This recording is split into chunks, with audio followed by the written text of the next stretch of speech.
আসসালামু আলাইকুম। আমি রাজু প্রধানিয়া বলছি।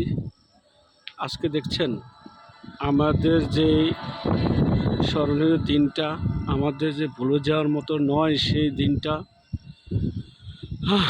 পবিত্র আশুরা। আজ 10 তারিখ মুহররমের।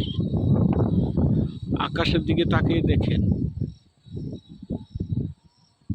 ভুলি নেই আমরা। আল্লাহ পাক কত মহান, সেই দিনটার অবস্থা আজকে দেখেন। আকাশের দিকে তাকিয়ে দেখেন,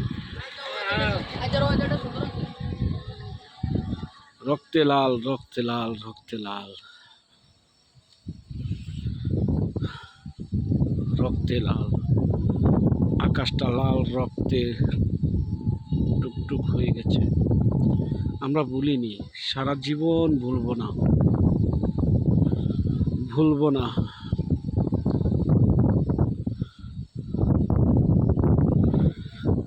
কারবালার সেই মাঠ আজকে মনে হচ্ছে। আজকের এই দিন ভুলি নাই, ভুলবো না, ভুলবো না। আসসালামু আলাইকুম, সবাই ভালো থাকবেন।